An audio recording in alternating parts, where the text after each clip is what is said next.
जब भी समाज में किसी भी तरह का कानूनी उल्लंघन होता है या किसी भी तरह का अपराध होता है तो पीड़ित लोग सबसे पहले अपने थानाध्यक्ष को सूचित करते हैं। और थानाध्यक्ष का यह कर्तव्य बनता है कि समाज में लॉ एंड ऑर्डर बनी रहे। लेकिन थानाध्यक्ष के द्वारा एफआईआर नहीं करने की शिकायतें अक्सर देखने को मिल जाती है, जिससे पीड़ित पक्ष को न्याय मिल पाना मुश्किल हो जाता है।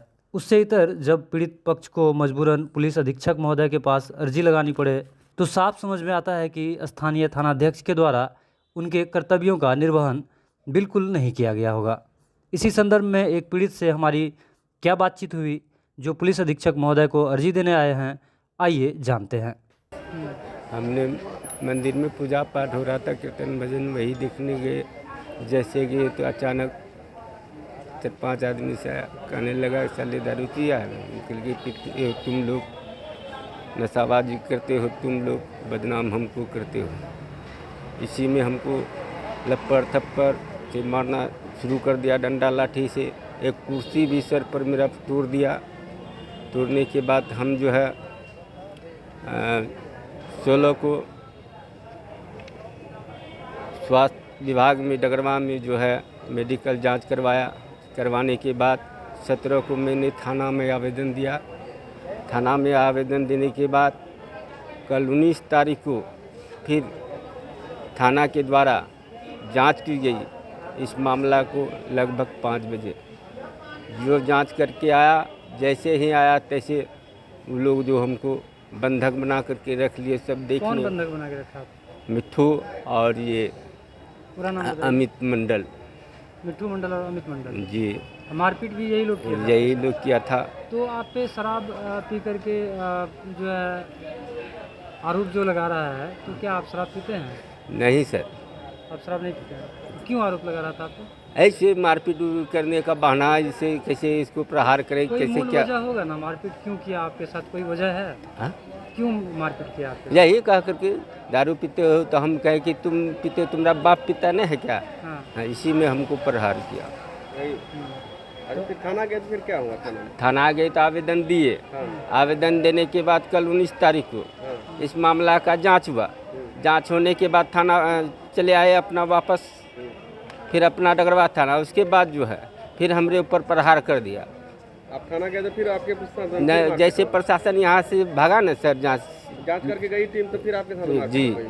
फिर हमरे सामने सबके सामने घेर लिया, तुमको छोड़ेंगे नहीं, तुम्हारा जैसे भी हो मर्डर हो करके रहेगा, नहीं तो थाना से आवेदन वापस लो, नहीं तो तुम जहाँ भी जाओगे, चाहे घर में मर्डर हो चाहे बाहर में हो, तुम्हारा परिवार का हो, लेकिन हो करके रहेगा ये मर्डर। अच्छा, उस दिन जो जांच के आने के बाद आपके साथ मारपीट हुई, फिर आप थाना गए केस के लिए? हम फोन किए सर, मेरे साथ फिर घटना, आप जैसे निकले हमारे साथ फिर घटना कर रहा है सर, आइए। नहीं, ये भी धमकी दिया कि मर्डर कर देंगे, ये कर देंगे, अब आइए सर। तो बोला कि तुम्हारे साथ कोई मर्डर नहीं करेगा, कुछ नहीं करेगा। हम कहें कि अगला को आगाह कर दीजिए सर, कम से कम कह दीजिए, जो कि शांति बनाए रखेगा। थाना में किनको फोन किए थे आप? जो आया था जांच करने क्या के। नाम था उनका?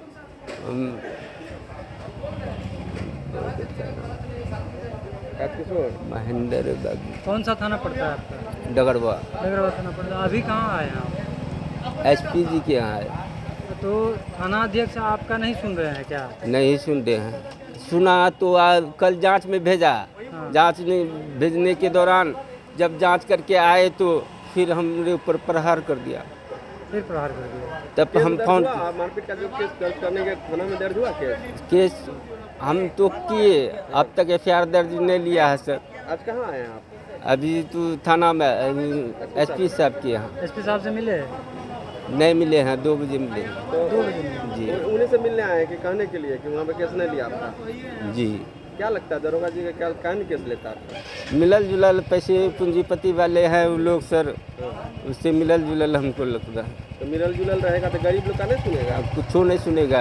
एफआईआर हम पर करेगा, काना कटने क्या करवाएगा। अगर दरोगा को रखा गया है, बड़ा बाबू को रखा गया है कि शांति व्यवस्था बना के रखने, किसी के साथ में मर्डर हो जाएगा तो एफआईआर भी नहीं ले रहे हैं आपका? एफआईआर कहाँ कर रहा है? एफआईआर नहीं? ये मामला जो है, एक थाना प्रभारी, जिस जगह का थाना प्रभारी होता है उसका दायित्व है कि उस जगह के लोगों का सुरक्षा प्रदान करना। और बहुत से ऐसे मैंने थाना का मामला आया हुआ है मेरे पास, जो कि थाना प्रभारी इतना भ्रष्ट और करप्ट हो चुका है, जो बिना पैसा लिए, यहाँ तक कि आप मोबाइल खोने का अगर आवेदन देने जाते हैं तो बोलता है नहीं, ये अगर छीन लिया बोलता नहीं, वो लिखो खो गया है। तो और बिना पैसा लिए आवेदन अपने हिसाब से आवेदन लिखवाता है।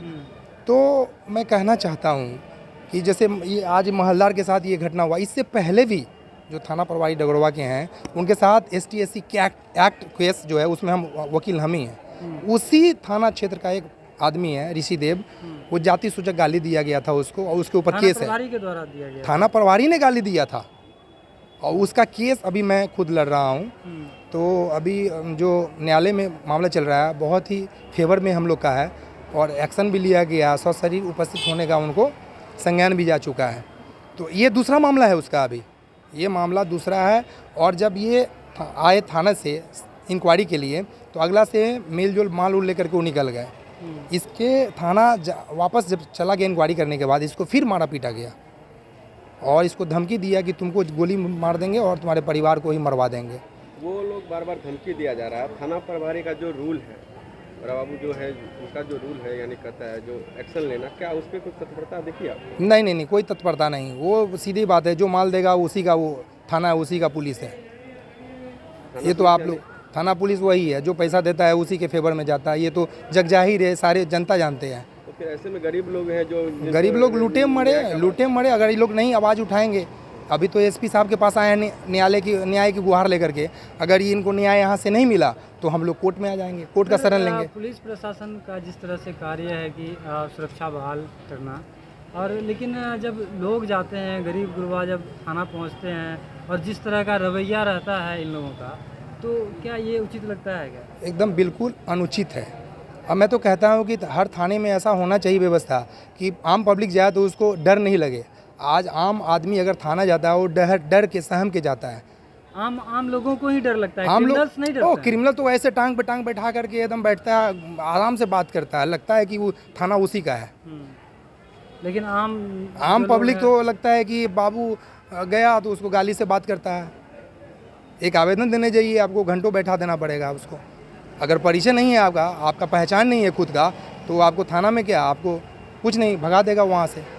तो ये है हमारे प्रशासन का रवैया। तो मैं गुहार करता हूँ यहाँ के जिला प्रशासन से, SP साहब से और जनता जनार्दन से भी कि आप लोग जागरूक होइए। और ख़ास करके DM साहब से मैं रिक्वेस्ट करता हूँ कि अपने प्रशासनिक डिपार्टमेंट को सुधार लाएँ और ऐसे थाना प्रभारी पे सख्त से सख्त कार्रवाई की जाए।